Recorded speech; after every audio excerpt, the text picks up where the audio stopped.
Et bonjour à tous et à toutes, et comme chaque lundi vous en avez l'habitude, on se retrouve pour un nouvel épisode de podcast. Et dans cet épisode, j'aimerais vous parler de mon dernier livre, du coup, qui est sorti aux éditions Trénadiel, au Courrier du Livre, en fait, c'est la même maison d'édition, que j'ai écrit à quatre mains avec Fabrice Michaud, qui est un des plus grands spécialistes internationaux, notamment du HPI, en fait, du haut potentiel intellectuel. Il a été vice-président de Mensa France, il est conférencier international, il fait beaucoup de formations en ligne. C'est vraiment un livre que j'ai adoré faire à 80 parce qu'on a deux styles totalement différents et du coup deux approches aussi différentes pour en fait proposer une information. Et si je vous parle aujourd'hui de ce livre, c'est pas juste pour en faire la promotion, bien sûr, même si vous avez bien entendu le lien pour l'acheter en barre d'infos, c'est qu'en fait ce livre, à mon sens, c'est un outil fondamental pour les atypiques. Et j'avais très envie de vous en parler. Le titre de ce livre, c'est Décidé, je change ma vie. Et pourquoi c'est décidé, je change ma vie, et c'est ça qui est intéressant, c'est qu'en fait, à l'intérieur, on vous donne 52 clés pour affirmer et prendre enfin votre place. 52 clés, bien sûr, parce qu'il y a 52 semaines dans l'année, donc une par semaine. Alors, si vous voulez lire le livre d'une traite, vous pouvez, mais ce qui est intéressant, c'est vraiment de mettre en pratique les clés qu'on vous offre. En plus, on les a fait sous une forme, en fait, saisonnière, l'hiver, le printemps, l'été, l'automne. Parce que selon les clés et les outils en fait donnés, c'est pas exactement la même chose. C'est-à-dire qu'en hiver, souvent on se pose, on observe les choses. Au printemps, on commence à sortir de notre coquille après l'hiver justement, où on a bien hiberné, et donc on commence l'apprentissage. Il y a une sorte de promesse d'un monde meilleur en fait. En été, on va enraciner l'apprentissage qu'on a fait au printemps, et donc on va construire les choses et on va valider les choses. Et l'automne, bien sûr, on récolte, c'est la saison des récoltes, où on peut voir tout le labeur et la patience qu'on a eu tout au long de l'année et voir ce que ça donne. Alors là, effectivement, quand le podcast, cet épisode sortira, on sera au printemps, vous pouvez de toute façon commencer comme vous voulez le livre. Mais ce qui est intéressant, c'est qu'en fait, ces clés-là, elles vont vous donner en fait des choses très pratico-pratiques pour comprendre les codes. Et alors là, ça va vous intéresser, et c'est tout le sujet justement de cet épisode du jour, les codes en fait pour vous adapter à un monde neurotypique. En fait, avec Fabrice, on s'est rendu compte très rapidement que la difficulté, et la plus grande difficulté des personnes qu'on accompagnait ou avec qui on discutait, c'était cette sensation d'être un peu à part, de pas toujours comprendre les codes. Alors c'est encore un peu plus prégnant lorsque effectivement on a des caractéristiques autistiques ou qu'on est autiste effectivement, mais ça l'est aussi pour les personnes THPI, donc avec un très haut potentiel intellectuel, mais ça l'est tout autant différemment pour les personnes HPI, TDAH, hypersensibles, avec des troubles 10. Vu que les neuroatypies c'est quand même un fonctionnement cognitif et émotionnel différent d'une norme donnée en fait, et d'une norme malheureusement établie, forcément c'est un autre rapport au monde. Quand on a en fait une manière de fonctionner cognitivement et émotionnellement qui est différente d'une majorité, on a forcément un rapport au monde qui est différent de cette majorité. C'est bon, vous me suivez ? Donc, ça déclenche forcément des fois des complications relationnelles. C'est-à-dire que c'est un peu comme si vous ne parliez pas la même langue. Sauf que, et là je fais le parallèle avec mon expérience en tant qu'expat, enfin même plus en tant qu'expat, en tant que finalement émigré au Royaume-Uni, puisque c'est pas juste de l'expatriation, on a décidé d'y vivre, même si après on ne sait jamais de quoi l'avenir est fait. L'anglais n'est pas ma langue naturelle. Et il y a parfois des choses que je ne comprends pas parce qu'ils ont leur propre expression. Et puis en plus, je vis en fait au nord-nord de l'Écosse, dans les Highlands, où effectivement déjà de base en fait ils ont leur propre langue qu'ils ont gardée, qui est le gaélique. Et en fait, le gaélique c'est une langue celtique qui est encore bien utilisée, notamment dans les Highlands, voilà. Et pas que les personnes âgées puisqu'ils peuvent l'apprendre. Donc des fois, lorsqu'ils mixent tout ça, honnêtement, je comprends pas grand-chose. Et je trouve que c'est beaucoup plus facile malgré tout pour moi d'habiter dans un pays où c'est pas ma langue en fait originelle, parce que maternelle, pardon, on dit langue maternelle, parce que lorsque je fais des erreurs, en fait, c'est pas grave, je peux être maladroite, c'est totalement bien perçu parce que ils voient bien mon accent de toute façon que je ne suis pas d'ici. J'ai l'impression que les maladresses que je pouvais faire en communication en France, elles étaient forcément mal interprétées. Parce qu'en fait, on s'attend et on attend de moi, en fait, légitimement ou pas, je ne sais pas, mais que je ne fasse pas ce genre de maladresse. Et donc les maladresses sociales étaient forcément plus jugées. Donc, je trouve finalement plus facile, malgré la barrière de la langue, d'habiter dans un autre pays parce que justement, de base, on n'attend pas de toi que tu aies exactement les mêmes expressions, les mêmes références en fait.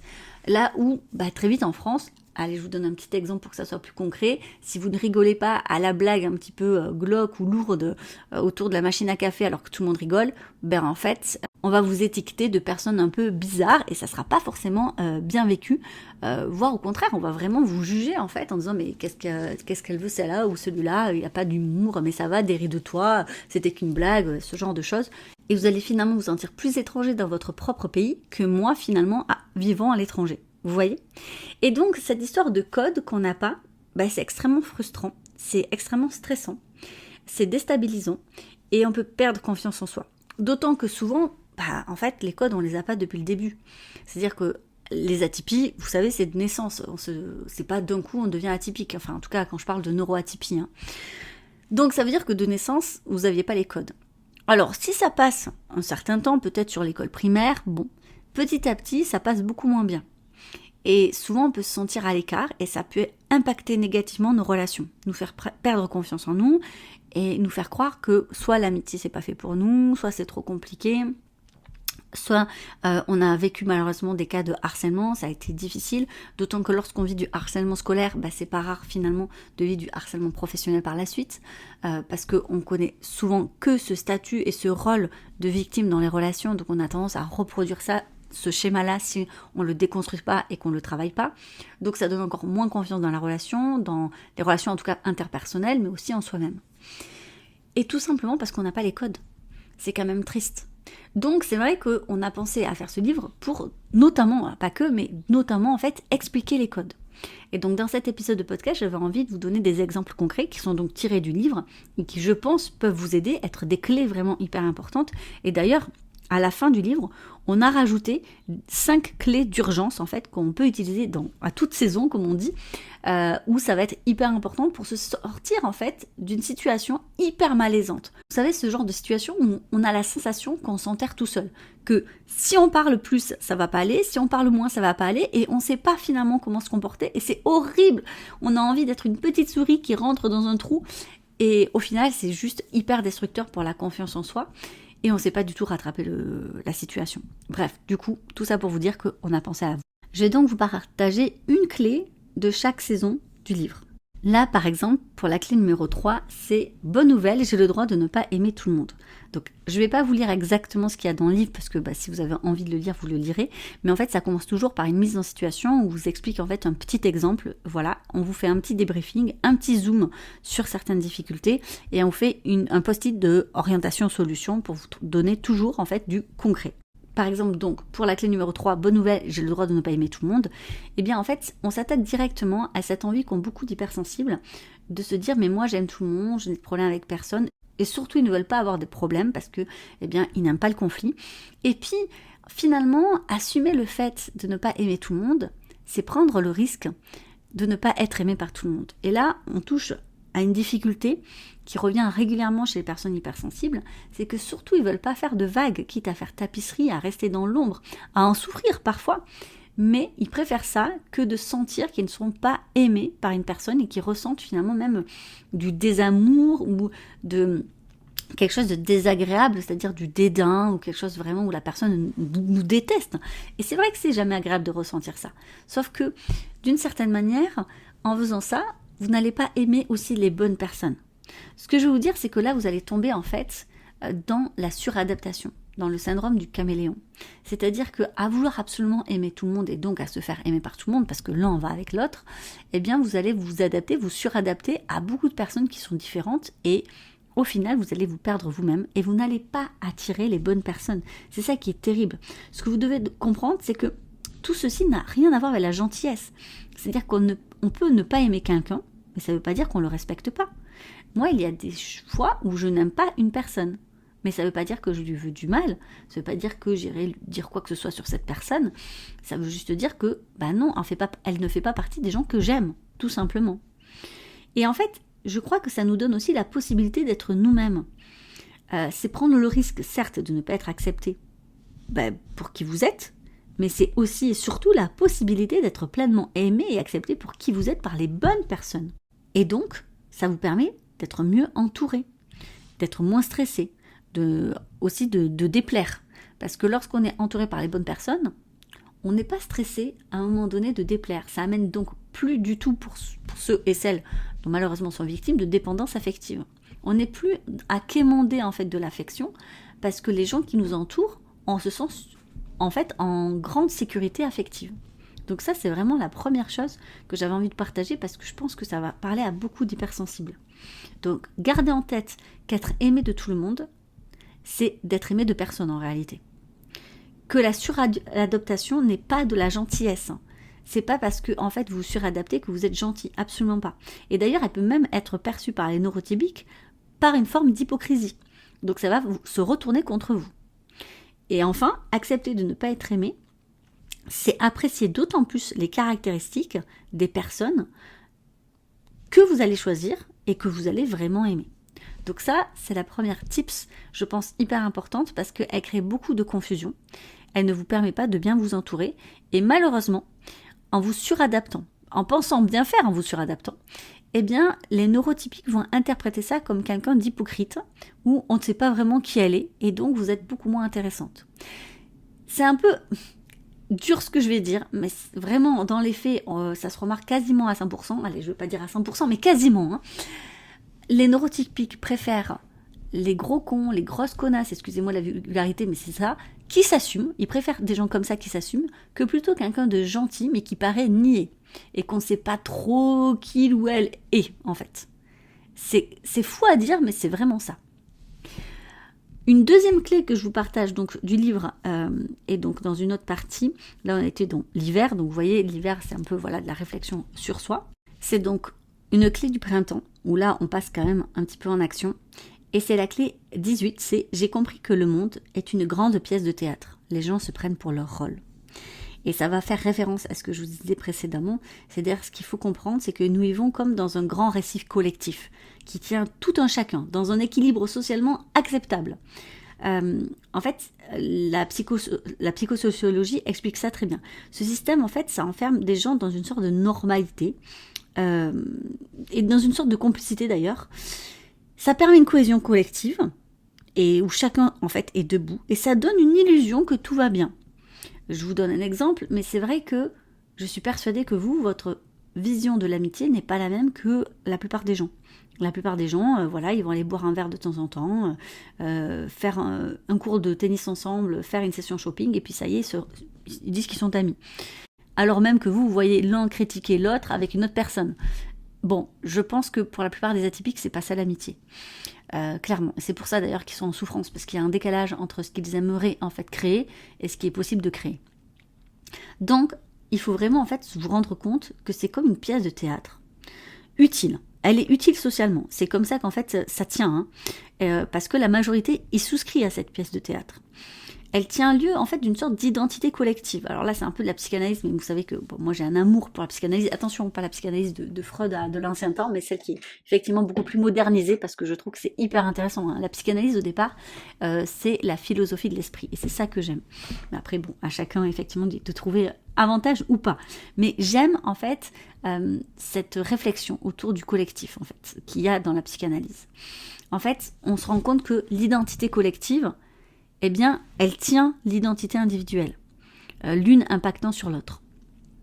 Alors bien sûr, il y a toujours un peu, comme dans Matrix, la trilogie, une frange minoritaire de personnes de la population qui n'y croient pas, qui ne peut pas y croire, et qui ressent que tout ça, en fait, c'est du fake, que c'est factice, et que ça nous est insupportable. Et c'est souvent, d'ailleurs, des atypiques. Et d'ailleurs, c'est plus fort que nous. On a souvent besoin de le dire, en fait. C'est insupportable parce que notre corps nous dit que là, on n'est pas aligné, que c'est du n'importe quoi. C'est extrêmement douloureux parfois, vraiment. Et c'est encore pire, je pense, dans le monde du travail parce qu'on sent vraiment là. C'est presque viscéral, en fait. On sent bien que c'est pas authentique. Et d'ailleurs, beaucoup d'atypiques disent qu'ils ont besoin d'authenticité. Donc, pour ces personnes-là qui ressentent ça, et pour vous certainement qui écoutez ce podcast, ça va nécessiter de vous construire une propre identité individuelle, en fait, un peu comme du prêt-à-porter. Ça va gratter, hein, c'est pas agréable, mais en fait, il faut essayer de comprendre où est-ce que vous allez mettre votre curseur entre compromis et compromission. Votre corps va parler pour ça. Et c'est ça qui est hyper intéressant. Mais pour ça, il faut vraiment quand même apprendre les codes. C'est-à-dire qu'en fait, vous devez tenir un rôle dans cette pièce de théâtre. C'est évident. Et le rôle social est important. D'ailleurs, il y a une théorie autour du rôle social, c'est-à-dire qu'en fait, nous jouons différents rôles dans notre vie quotidienne en fonction du contexte social, des attentes de notre entourage. Par exemple, on peut avoir un rôle d'amis, de parents, de collègues, un rôle qui comprend des comportements et des responsabilités, de toute façon, selon où on est, et qui va faire lien avec finalement une sorte de construction sociale de la réalité. Et là aussi, c'est intéressant de voir qu'en fait, la réalité, de quelle réalité on parle en fait ? Parce qu'on n'a pas tous et toutes la même réalité. Donc, en fait, là, ce qu'on vous dit dans le livre notamment, c'est de devenir, je résume un peu, mais c'est de devenir un bon étudiant en code, de comprendre, et peut-être d'avoir en fait cette posture d'anthropologue. Vous pouvez très bien adopter comme rôle dans cette pièce de théâtre l'anthropologue qui va dans une nouvelle culture, dans un nouveau pays, et qui va découvrir finalement toutes les coutumes, aussi loufoques que ça puisse lui paraître, pour comprendre en fait cette nouvelle culture et ce nouveau pays. Il faut aussi comprendre que les gens ne vous veulent pas forcément du mal, c'est juste une programmation sociale de leur être. Ils ont besoin de se mettre dans un rôle. Ils sont totalement déconnectés de leur essence, c'est juste pas possible pour eux en fait. Donc vous allez peut-être leur demander quelque chose qu'ils ne sont pas en capacité de faire. Et là, c'est là où il y a justement une complication, c'est-à-dire que lorsque vous allez dire aux gens, mais en fait, je trouve que les gens ne sont pas authentiques, ils vont vous dire « Ah oui, totalement », mais en fait, ils ne saisissent absolument pas ce que vous voulez dire par là. Ou sinon, ils vont vous trouver juste bizarre en disant « Mais qu'est-ce qu'elle a celle-là Mais vraiment, elle est relou, elle est pénible, elle fait que râler, cette personne, elle dit qu'on n'est pas authentique, mais c'est elle qui n'est pas authentique. » Enfin voilà, ça va juste générer ça et il y aura une incompréhension. Puis, une troisième clé qui va en découler, et donc du coup, je vous ai fait une forme logique. Donc là, on est dans l'été, donc vraiment, là, on va mettre des choses plus en pratique et on va aller en profondeur. C'est la clé 28 du livre, c'est « J'arrête de me justifier, plus je parle et plus c'est pire ». Avez-vous remarqué ça ? Je ne sais pas si vous vous rendez compte que, en fait, en cherchant cette honnêteté, cette authenticité dans les relations, on a souvent besoin, nous les atypiques, de développer le cours de notre pensée. De surtout, finalement, être très honnête avec ce que l'on pense et de dérouler le fil rouge correctement, parce que c'est comme ça qu'on a la sensation d'être honnête avec l'autre. De lui montrer, en fait, aussi sans filtre ce que l'on pense et comment on le pense. Sauf que qu'est-ce qui se passe à ce moment-là ? C'est qu'en fait, pour le monde neurotypique et pour leur code à eux, plus vous développez, plus c'est que vous avez quelque chose à cacher. En fait, c'est le contraire de ce que vous avez envie de faire. C'est terriblement frustrant. C'est-à-dire que la majorité des gens pensent en général le contraire de vous. C'est-à-dire que, en général, ils pensent que vous êtes le problème, que vous êtes fautif, et que plus finalement vous développez quelque chose, et plus vous essayez de vous justifier sur quelque chose où vous serez potentiellement pas à l'aise. Alors que c'est pas du tout ce que vous essayez de faire. Vous essayez justement d'être le plus authentique, transparent possible avec ce que vous pensez et ce que vous souhaitez partager avec l'autre. Alors, je vais vous faire un petit zoom sur le biais ou l'illusion de la transparence. C'est la tendance qu'ont les individus à surestimer la connaissance que les autres ont de leur état mental. Mais cela peut être aussi le fait de surestimer la compréhension qu'on pense avoir des autres. Ainsi, pour tenter de combler ces petits biais, certaines personnes vont encore plus vouloir s'expliquer, donnant encore plus l'illusion à l'autre qu'ils vous comprennent. Mais pensez que donner plus d'informations aux gens dans le but qu'ils soient plus compréhensifs et donc plus sympas avec vous, c'est pas du tout une bonne stratégie, bien au contraire en fait. C'est-à-dire que vous allez donner encore plus de bâtons pour vous faire battre. Et c'est terrible parce qu'en fait, d'une certaine manière, je vous demande de faire l'inverse de ce qui est naturel. Alors, je vous le demande pas vraiment, je pense que je vous donne juste ce code-là pour que vous le compreniez. En fait, il faut vraiment garder à l'esprit que les personnes en général ne fonctionnent pas du tout comme vous. Elles ne se rendent pas visibles et encore moins lisibles. Elles trouvent aussi étrange et suspect que vous puissiez vous faire cela. C'est-à-dire en dire toujours plus comme si vous cherchiez à cacher une vérité, en fait. C'est vraiment ça. Les gens ne cherchent pas forcément à être transparents, d'être toujours authentiques, à donner des explications bienveillantes, à chercher le mot le plus juste, en fait, pour décrire une vérité de ce qu'ils ressentent, en tout cas de ce qui colle le mieux, pour essayer. Pas du tout, du tout. En fait, beaucoup de personnes vont se servir des informations que vous allez donner pour les retourner contre vous. Et c'est super injuste, et c'est hyper douloureux. Donc, dans le livre, on décrit 5 étapes pour effectivement éviter ça. Mais là, ce que je vais vraiment vous dire, c'est surtout de rester synthétique. Surtout lorsque vous sentez que plus vous en dites, plus en fait vous perdez votre interlocuteur. Ça ne sert à rien. Que parfois il vaut mieux se taire pour éviter d'être trop lisible.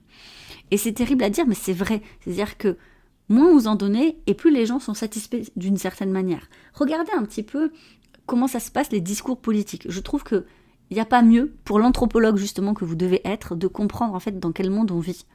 La personne qui en fait a raison en politique, c'est pas celui qui va développer le cours de sa pensée, absolument pas. C'est celui qui fait taire l'autre. Et si c'est fait avec le moins de mots possible, eh ben, il va paraître le plus intelligent. Ce qui est assez dingue quand même, quand on y pense. Mais c'est exactement ça. C'est-à-dire que la transparence n'est pas du tout un cadre de sécurité. Bien au contraire. Alors bien sûr, parfois, vous allez tomber sur des gens honnêtes et de bonne volonté, et dans ces cas-là, ça marche. Mais surtout, ne rentrez pas dans la grande justification si ce n'est pas le cas. Et enfin, je terminerai donc par une des dernières clés, et donc on est là sur la saison de l'automne, où effectivement on récolte les fruits. Et donc cette clé-là, elle vient d'une phrase qui est très connue de Fabrice Michaud, donc je le cite, c'est ni folle ni conne, en fait, tout simplement parce que beaucoup de femmes atypiques, en général, doivent déconstruire cette idée-là parce qu'on leur fait comprendre tout au long de leur vie, ou pendant en tout cas X années, qu'elles étaient soit folles, soit connes, soit les deux d'ailleurs. Et donc il y a vraiment une clé essentielle là-dedans, et ce qui est important, c'est de comprendre que une fois que vous avez un petit peu l'expérience de la vie et que vous avez compris les codes, une fois que vous allez en fait décoder justement tout ça, les codes sociaux, et comprendre la différence entre votre fonctionnement et le fonctionnement des autres, parce que pour rappel, comme je vous ai dit en début de cet épisode de podcast, vu qu'on a un système cognitif et émotionnel différent, nous voyons et percevons le monde différemment, inévitablement, eh bien nous ne parlons pas le même langage. Et que c'est à nous, effectivement, d'apprendre une nouvelle langue, de nous en servir quand il y a nécessité, mais aussi, par contre, de rester soi-même et de trouver comment rester soi-même. C'est ça qui est intéressant. Soit avec des personnes ressources, soit dans des lieux ressources. Malheureusement, parfois ça va demander un long travail sur soi, parce que ça arrive souvent dès l'enfance d'ailleurs. On a pu observer un décalage, comme je disais, entre le fonctionnement des autres enfants, à l'école ou avec la famille, et le sien. Et ça va influencer finalement notre vie, notre partie épigénétique, notre manière de nous voir. On va se dire, c'est pas possible, j'ai un problème. Et il y a souvent là deux grandes équipes chez les personnes atypiques. Soit elles sont plutôt positionnées dans le style, j'ai un problème, qu'est-ce qui va pas chez moi, les autres sont différents, ou bien les autres ont un problème, qu'est-ce qui ne va pas chez eux, pourquoi ils sont si différents. Donc ça dépend des personnalités. Mais ce qui va être important, c'est vraiment de garder ce côté ni folle ni conne, qui parle à beaucoup de femmes, parce que si c'est votre cas, gardez bien en tête que vous pouvez rester vous-même en fait, vous êtes totalement normal. C'est ok en fait de ne pas faire partie d'une majorité, et d'être donc dans une minorité. Mais par contre, vous ne devez pas partager votre monde intérieur, votre intimité, à tout le monde, et vous devez rester prudente en fait, sans tomber dans la paranoïa. Mais c'est un petit peu lorsque on va dans une piscine, on saute pas d'un coup, on vérifie la température de l'eau, on y va progressivement. C'est exactement pareil. Et je sais que ça c'est douloureux, parce que justement on a la sensation de manquer d'authenticité, de manquer d'honnêteté envers l'autre, parce que nous on parle avec notre cœur, on a envie de se connecter direct avec la personne, mais c'est aussi comprendre que l'autre n'est pas en capacité de comprendre ce langage-là. Et si à côté de cela, vous avez des problématiques, eh bien, peut-être aller consulter un professionnel adapté. N'hésitez pas justement à demander de l'aide. Je tiens à jour très régulièrement sur mon site ou sur ma story Instagram un annuaire de professionnels spécialisés dans les neuroatypies. Je fais le tri régulièrement selon les avis. D'ailleurs, n'hésitez pas à me faire un retour si vous êtes allé voir tel ou tel professionnel, si c'était positif, négatif. Parce que si on peut tous avoir des avis négatifs, parce que des fois ça ne matche pas, et puis on reste des êtres humains, donc même en tant que professionnel, parfois ça peut ne pas fonctionner. Mais si effectivement j'ai beaucoup d'avis négatifs, en général, je supprime les personnes du répertoire. Donc ça c'est important effectivement de faire des retours. Donc pour les personnes, n'hésitez pas si vous avez besoin d'aller voir des professionnels qui sont effectivement adaptés. Et puis gardez bien en tête que vous avez le droit d'exister comme vous êtes, que vous avez le droit de vous aimer comme vous êtes, et que vous allez forcément trouver des gens qui vous aiment comme vous êtes. Voilà, je vais finir là-dessus. Si ce que je vous ai un petit peu raconté, alors c'est vraiment une petite bribe, voilà, je pense que vous avez compris du livre. N'hésitez pas à commander le livre, il est disponible chez tous les libraires. Ce livre s'appelle « C'est décidé, je change ma vie, 52 clés pour s'affirmer et prendre enfin sa place », édité Le Courrier du Livre, voilà. Vous pouvez le commander sur internet ou chez vos libraires indépendants. Je vous encourage aussi peut-être à l'offrir à des personnes peut-être qui seraient intéressées, et d'en parler autour de vous, ou tout simplement déjà, de partager ce podcast qui peut parler, je pense, à de nombreux atypiques. Et sur ce, je vous souhaite, comme d'habitude, une très